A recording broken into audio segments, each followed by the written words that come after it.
देखिए, प्रियंका जी ने जो बात पूछी है वो बड़ी वाजिब है, मगर आश्चर्य की बात यह है कि ये उस पार्टी की प्रवक्ता हैं जिसका कि अध्यक्ष यानी संयोजक अरविंद केजरीवाल जी पढ़े लिखे होने का बड़ा दावा करते हैं और स्वयं भी आईआईटी ग्रेजुएट हैं। मेरे ख्याल से समकालीन भारतीय राजनीति में जिसे टेक्निकली कहे तो वो सबसे हाईएस्ट एजुकेटेड लोगों में से एक है।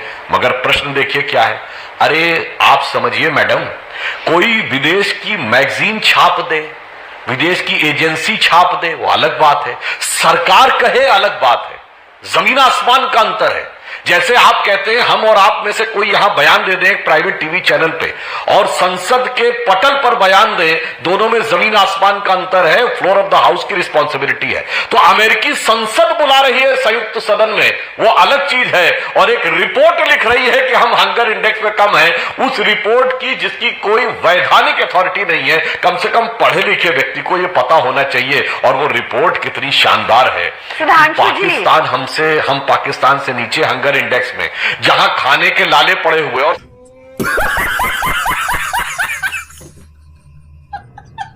और सुनिए, पूरी बात कर लूं, प्रेस फ्रीडम इंडेक्स में हम चाइना नहीं, अफगानिस्तान से भी नीचे। वो चाइना, आपने एलन मस्क का नाम लिया, जहां पे अलीबाबा के जैक मा दुनिया का सबसे बड़ा आईपीओ ला रहे थे $29 बिलियन का, अचानक वो डिसअपियर हो गए।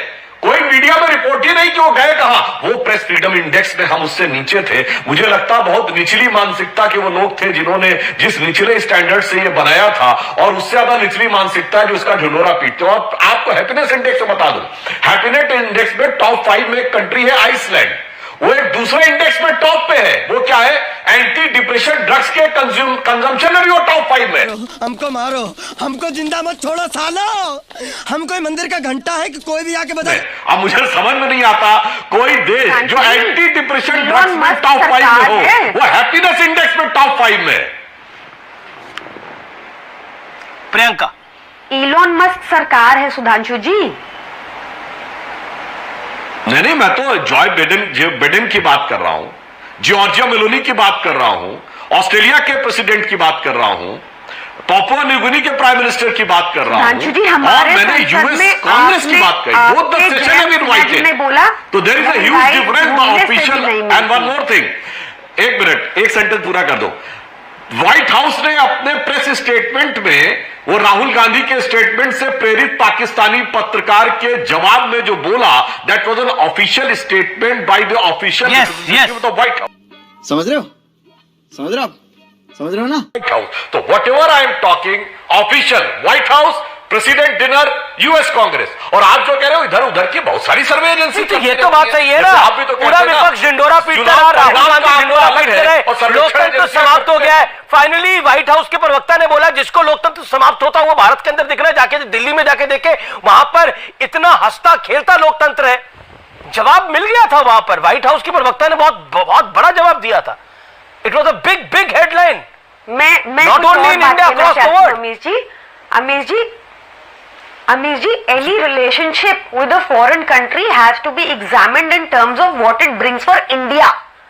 So my question to the BJP Sudhanshu Trivedi ji is that हमने ये प्रश्न उठाया है कि नहीं कि सितंबर 2022 में जब हमारे external affairs minister S Jaishankar ji गए थे, तो एक इंडियन कंपनी के ऊपर, बॉम्बे की कंपनी के ऊपर पहली बार इतिहास में क्यों सैंक्शन लगाई यूएस ने? क्या हमने उन पे दबाव डाला कि 450 मिलियन की जो मिलिट्री हेल्प पाकिस्तान को हो रही है उस पर सैंक्शन लगा रहा है अमेरिका की? नहीं, मुद्दा ये है क्या हमने मेरा पॉइंट ये है, मेरा सवाल ये है, मेरा सवाल प्रियंका जी ये है, और ये विपक्षी पार्टियों से मेरा सवाल है, अगर विदेशी फिनाइल भी है तो उसको अमृत क्यों माना जा रहा है? मतलब हम लोग कह रहे हैं नहीं माना जा रहा, ये मान रहे हैं, वहां का कोई एजेंडाधारी कोई बोल देता है। अब वहां के किसी व्यक्ति ने बोल दिया हम मोदी के सेशन में नहीं जाएंगे, तो बोल रहे हैं ये देखिए क्या हो रहा है। विदेशी फिनाइल को भी आप लोग अमृत मान लेते हैं, क्यों मान रहे हैं विदेशी फिनाइल को अमृत? आप मान रहे हैं, कौन मान रहा है? आप बढ़ा रहे हैं, नहीं है आप मान रहे हैं। जो बात रे डानियो या एलन मस्क कर रहे हैं, निकोलस नसीम तालेब कर रहे हैं, ये फिनाइल नहीं है ना, ये तो हमारे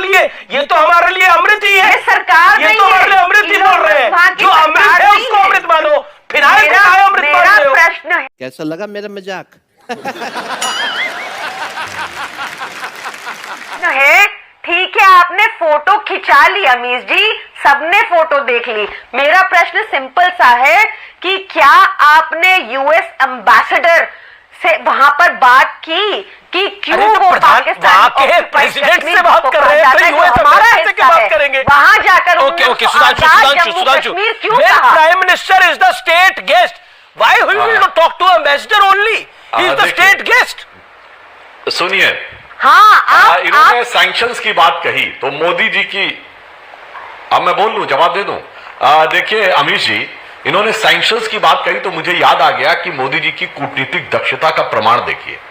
आज यूएस ने सैंक्शंस लगा रखे हैं रशिया के ऊपर और हम रशिया से बिगेस्ट ऑयल इंपोर्ट कर रहे हैं to the tune of 1.96 million barrel per day, और स्टिल अमेरिका हमको स्टेट डिनर पे बुला रहा है।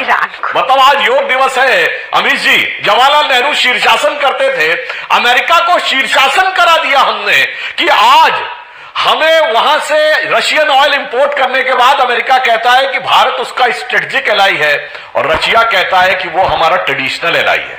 यानी रशिया कहता हम उसके परंपरागत सहयोगी हैं और अमेरिका कहता रणनीतिक सहयोगी है। अब इसके बाद भी किसी को समझ में ना आए तो इसके लिए क्या किया जा सकता है, इसीलिए मैं कह रहा हूं। लेकिन जिस बाइट की बहुत चर्चा हुई, मैं स्वर्गीय Atal Bihari Vajpayee former prime minister of India, स्वर्गीय Atal Bihari Vajpayee former prime minister of India ने नरेंद्र मोदी को क्या बोला था, क्योंकि उस बाइट की चर्चा कांग्रेस प्रवक्ता ने बोली और बोला कि चैलेंज कर रही हूं, पूरी बाइट दिखाइए। तो व्यूअर्स, आज आपको अटल बिहारी वाजपेयी की वो बाइट जरूर सुननी चाहिए, सुनाते हैं आपको। मेरा एक ही संदेश है कि वो राजधर्म का पालन करें, राजा के लिए, शासक के लिए प्रजा प्रजा में भेद नहीं हो सकता, न जन्म के आधार पर, न जाति के आधार पर, न संप्रदाय के आधार पर। हम वही कर रहे हैं साहब, मुझे विश्वास है कि नरेंद्र भाई यही कर रहे हैं। पूरी बाइट सुनाई राधिका मेरी, मैंने आपको, उन्होंने बोला मुझे विश्वास है कि नरेंद्र भाई यही कर रहे हैं। पूरी बाइट सुनाई, ठीक है जी, अब बताइए।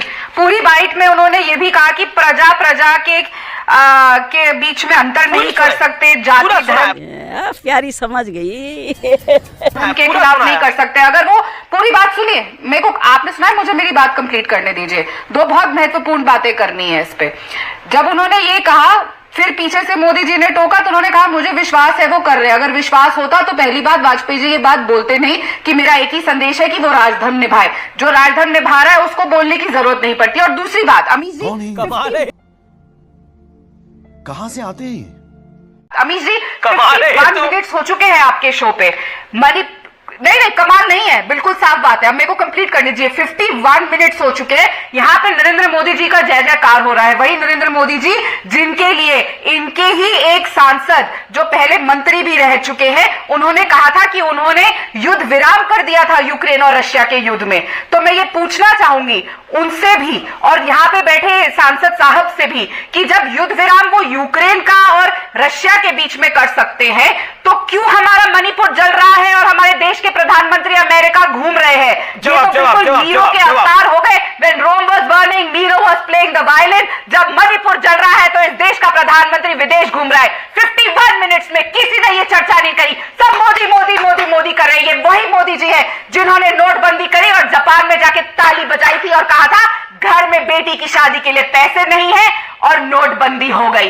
ये इस देश के प्रधानमंत्री का डंका है जब हमारा देश का एक हिस्सा जल रहा है मणिपुर। अब प्रधानमंत्री जी की वाहवाही हो रही है कि उन्होंने योगा करवा दिया, हाँ घर की बुझ नहीं रही, और दूसरे देश में जाके आप तालियां बजवा रहे हैं। शर्म आनी चाहिए मीडिया को भी। जवाब ले लेते हैं। देखिए, राजधर्म के मुद्दे के ऊपर मुंह की खाने के बाद कैसे पलटकर गोलपोस्ट भागा जाता है दूसरी तरफ और ताली बजाई जाती है, वो राधिका जी की बात से दिख गई। जहां तक मणिपुर की बात है, सरकार पूरी संवेदनशीलता के साथ कार्य कर रही है और संवेदनशीलता का प्रमाण यह है कि जिस दिन यह घटना शुरू हुई थी, हमारे गृह मंत्री अमित शाह जी कर्नाटक का चुनाव प्रचार छोड़कर गए थे और वहां पर उन्होंने बैठक की थी। संवेदनशील स्थितियों की बात है। मणिपुर में पूर्व में भी स्थितियां रही हैं। 70 दिन ब्लॉकेट रहा है। Arm force special power act आपके जमाने में भी लगा रहा है। सरकार पूरी संवेदनशीलता और सतर्कता के साथ उस पर नजर रखे हुए है। मगर अभी आपका एक झूठ एक्सपोज हुआ और दूसरा वाला भी मैं एक्सपोज कर दूं। जो आपने कहा था सिर्फ मीडिया रिपोर्ट्स कोट की है, मोदी जी ने कभी वीजा के लिए अप्लाई नहीं किया था। आपकी सरकार ने नेशनल ह्यूमन राइट कमीशन की रिपोर्ट भेजी थी यूएस एम्बेसी को कि इसके बेस पर डिनाई कर दीजिएगा। यह फैक्ट है, इसीलिए उनकी एप्लीकेशन का कोई वीजा आप नहीं दिखा सकती। आपकी सरकार जी आपने अपनी बात को रखा, लेकिन अब बात सुलगते पश्चिम बंगाल की। क्या ये वाकई इत्तेफाक है कि बंगाल में चुनाव के साथ साथ हिंसा, बमबाजी, हत्याएं होने लगती हैं? 2018 में पंचायत चुनाव के दौरान 20 लोगों की हत्या हुई थी। 2019 लोकसभा चुनाव के दौरान भी हिंसा हुई। 2021 विधानसभा चुनाव से पहले और बाद में काफी खून बहा। और अब एक बार फिर जब पंचायत चुनाव होने वाले हैं तो फिर हिंसा हो रही है। लोगों को टारगेट करके मारा गया। अब तक 6 से ज्यादा लोगों की जान जा चुकी है। हैरानी की बात यह है कि सुलगते बंगाल पर सब चुप है। देश को खतरे में बताने वाला समूचा विपक्ष शांत है। न राहुल गांधी बोल रहे हैं, न अरविंद केजरीवाल बोल रहे हैं, न ही विपक्षी एकता के मेंटर बने नीतीश बाबू ने कुछ कहा है। मार्क्सवादी, समाजवादी, राष्ट्रवादी सब खामोश है। चुप्पी ऐसी है कि चुप्पी भी शर्मा जाए। बंगाल पर सब शांत है। इसी बीच कलकत्ता हाईकोर्ट ने बोला है और सख्त टिप्पणी करी है कि अगर ऐसा ही रक्तपात चलता रहा तो चुनावों को रोक देना चाहिए। जस्टिस अमृता सिन्हा ने कहा कि ऐसी हिंसा राज्य के लिए शर्म की बात है। इतनी अव्यवस्था क्यों है? राज्य चुनाव आयोग क्या कर रहा है? इससे पहले कलकत्ता हाईकोर्ट ने 15 जून को राज्य निर्वाचन आयोग को निर्देश दिया था कि पंचायत चुनाव के लिए पूरे पश्चिम बंगाल में केंद्रीय बलों की तैनाती हो। लेकिन ममता सरकार हाईकोर्ट के फैसले के खिलाफ सुप्रीम कोर्ट पहुंच गई। वहां भी ममता बनर्जी की सरकार को फटकार पड़ी इस हिंसा की वजह से। सुप्रीम कोर्ट ने कहा पंचायत चुनाव कराने का मतलब यह नहीं है कि हिंसा का लाइसेंस आपको मिल गया है। सुप्रीम कोर्ट ने यह तक कहा कि लोग नॉमिनेशन दाखिल नहीं कर पा रहे। ये लोकतंत्र के प्रहरी सुने।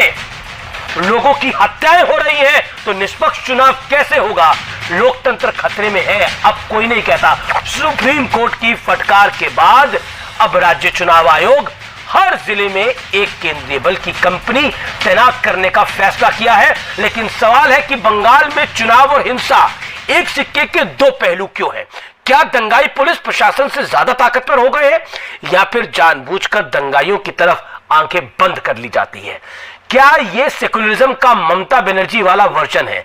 मैं ऐसा इसलिए कह रहा हूं क्योंकि 20 जून को ममता बनर्जी ने बंगाल दिवस मनाने को भी खिलाफ थी। दरअसल आजादी से पहले पश्चिम बंगाल और पूर्वी बंगाल की जॉइंट लेजिस्लेटिव असेंबली ने पाकिस्तान के साथ जाने के लिए वोट दिया था।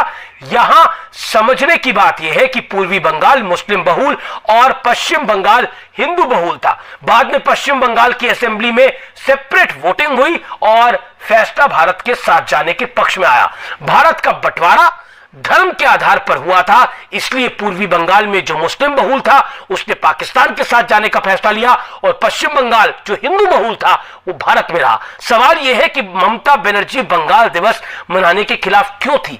आज मैं ये सवाल आपके लिए छोड़ के जा रहा हूं क्योंकि सेकुलरिज्म के इस डबल स्टैंडर्ड पर फैसला आप ही को करना है। क्योंकि कोई सेकुलरिज्म का सूरमा, मास्टर, नेता या फिर प्रोफेसर या फिर कोई और या फिर कोई तथाकथित बुद्धिजीवी कुछ नहीं बोलेगा बंगाल पर और सब चुप कर जाएंगे क्योंकि बंगाल उनके एजेंडा को सूट नहीं करता। फिलहाल आर पार में इतना ही। नमस्कार। अगला कार्यक्रम अमन के साथ।